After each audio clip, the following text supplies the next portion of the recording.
Praise the lord. మన రక్షకుడును ప్రభు అయిన యేసుక్రీస్తు నామంలో మీ అందరికీ ప్రభు పేరిట వందనాలు తెలియజేస్తున్నాం.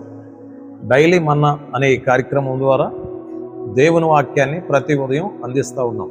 దేవుని బిడ్డలారా, దేవుని వాక్యాన్ని వినండి. ఆధ్యాత్మికంగా విశ్వాసంలో, వాక్యంలో, ప్రార్థనలో ఎదగండి. పరిశుద్ధాత్మ దేవుడు ఒక ఉన్నతమైనటువంటి కృపను మీకు, మీ కుటుంబాలకు అనుగ్రహించునుగాక. ఈరోజు వాక్యంలో నుండి కొన్ని విషయాలు మనం చెప్పుకుందాం. మొదటి సమూయేలు గ్రంథం 17వ అధ్యాయం 32వ వచనాన్ని ఒకసారి చదువుకుందాం. చూడండి. ఈ ఫిలిష్తీయుని బట్టి ఎవని మనస్సును కృంగ నిమిత్తము లేదు, మీ దాసుడునైన నేను వానితో పాట్లాడుదునని దావీదు సౌలుతో అనగా, దేవుడు తన పరిశుద్ధ వాక్యమును దీవించునుగాక. ఆమేన్. దేవుని బిడ్డలారా, దయచేసి గమనించండి. ఇక్కడ మంచి వాక్య సందేశాన్ని మనం చదువుకుంటాం. ఎంత గొప్ప విషయం అంటే, దావీదు భక్తుడిని మనం చూడగలుగుతున్నాం అక్కడ. దేవుని బిడ్డలారా, ఇశ్రాయేలీయులకు ఫిలిష్తీయులకు యుద్ధం వచ్చింది.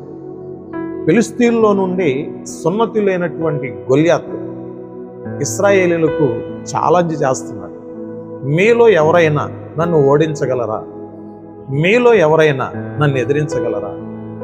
మీలో ఎవరైనా నాతో యుద్ధం చేయగలరా అంటే, దేవుని బిడ్డలారా, ఇశ్రాయేలీయులందరూ భయపడిపోతున్నారు. సౌలు రాజు కూడా భయపడిపోయాడు. దేవుని బిడ్డలారా, గమనించండి. దేవుని చేత అభిషేకించబడి, దేవుని చేత ఆశీర్వదించబడి, దేవుని సన్నిధిలో ఆరాధిస్తూ ప్రార్థిస్తున్నటువంటి భక్తుడు దావీదు గారి గురించి మనకందరికీ తెలుసు. దావీదు గారు చెప్తున్నారు, ఈ ఫిలిష్తీయుని బట్టి మీరెవ్వరూ కృంగిపోనక్కర్లేదు, నేనొక్కనే పోరాడగలను, నేనొక్కనే వాడిని జయించగలను. దేవుని బిడ్డలారా, ఇంత ధైర్యం, ఇంత శక్తి, ఇంత బలం దావీదుకి ఎక్కడి నుండి వచ్చిందండి? దావీదు భక్తుడు అరణ్యములో గొర్రెలు కాస్తున్న సందర్భంలో గొర్రెలను ఎత్తుకుపోవడానికి సింహం వచ్చింది కదా, ఆ సింహాన్ని వేటాడి చంపేశాడు దావీదు భక్తుడు. ఎలుగుబంటి కూడా వచ్చింది, ఎలుగుబంటిని కూడా చంపాడు. సింహాన్ని చంపినటువంటి దావీదుకు, ఎలుగుబంటిను చంపినటువంటి దావీదుకు ఈ గొల్యాతు పెద్ద లెక్క చెప్పండి. దేవుని బిడ్డలారా, దయచేసి గమనించండి.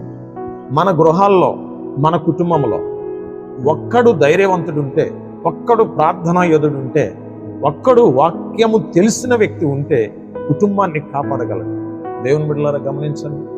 బైబిల్లో మనం చూడగలం, 6,03,550 మంది ఇశ్రాయేలీయులను మోషే నడిపించగలిగాడు అంటే, మోషే యొక్క ప్రార్థన ఇశ్రాయేలు సైన్యమును నడిపించగలిగింది. దేవుని బిడ్డలారా, మోషే ఒక్కడు ఇశ్రాయేలు జనాంగానంతటిని కూడా నడిపించగలిగాడు. నడిపించగలగడానికి కారణం ఏంటంటే మోషే చేసినటువంటి ప్రార్థన. అలాగే దావీదు భక్తుడు కూడా గొప్ప ప్రార్థన యోధుడు కాబట్టి సున్నతి లేనటువంటి ఫిలిష్తీయుడైన గొల్యాతుతో యుద్ధం చేయడానికి ఇష్టపడతా ఉన్నాడు. దేవుని బిడ్డలారా, గమనించండి. నీవు ఎవరైనా కానీ, యవనస్తుడైనా కావచ్చు, యవనస్తురాలువైనా కావచ్చు, నీవు ఎటువంటి స్థితిలో ఉన్నా కావచ్చు, నీవు ప్రార్థనాత్మ చేత నింపబడ్డావు అని అంటే సాతాను శక్తులను ఈజీగా జయించగలవు, దురాత్మ క్రియలను ఈజీగా జయించగలవు. కారణం ఏంటి తెలుసా? నీవు ప్రార్థనా యోధుడు కావాలి. ప్రార్థనా యోధుడైనటువంటి దావీదు ఫిలిష్తీయునితో యుద్ధం చేయడానికి ఇష్టపడుతున్నాడంటే కారణం ఏంటి తెలుసా? దేవుని బిడ్డలారా, ప్రార్థనా శక్తి కలిగిన వాడు. మీరెవ్వరూ కృంగిపోనక్కర్లేదు. దావీదును బట్టి దేవుని బిడ్డలారా, ఇశ్రాయేలీయులందరూ కూడా ధైర్యపరచబడ్డారు. దావీదును బట్టి సౌలు రాజు కూడా ధైర్యపరచబడ్డాడు. ఈరోజు నిన్ను బట్టి నీ కుటుంబం ధైర్యంగా ఉండాలి, నిన్ను బట్టి నీ కుటుంబం ఆదరించబడాలి. ప్రతి విషయంలో నీవు దేవునికి ఇష్టడుగా ఉండులాగన నేను నీ కొరకు, మీ కుటుంబం కొరకు ప్రార్థన చేయాలని ఆశపడుతున్నాను. ప్రార్థన చేసుకుందాం. తలలో ఉంచండి.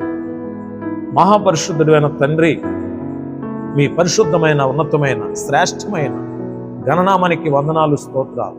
ఈ డైలీ మన్నా అనే కార్యక్రమం ద్వారా తండ్రి, ఎంతమంది అయితే నీ వాక్య సందేశాన్ని అందించున్నారో వారి కుటుంబాలు నిశ్చయముగా ఆశీర్వదించబడునుగాక, వారి బిడలు నిశ్చయముగా ఆశీర్వదించబడునుగాక, వారి వ్యాపారాలు వర్ధిల్లునుగాక, వారి ఉద్యోగాలు దీవించబడునుగాక, వారి కష్టార్జితం ఫలించునుగాక, అన్ని విషయాల్లో అభివృద్ధి, క్షేమం బిడలకి, కుటుంబానికి కలుగునుగాక.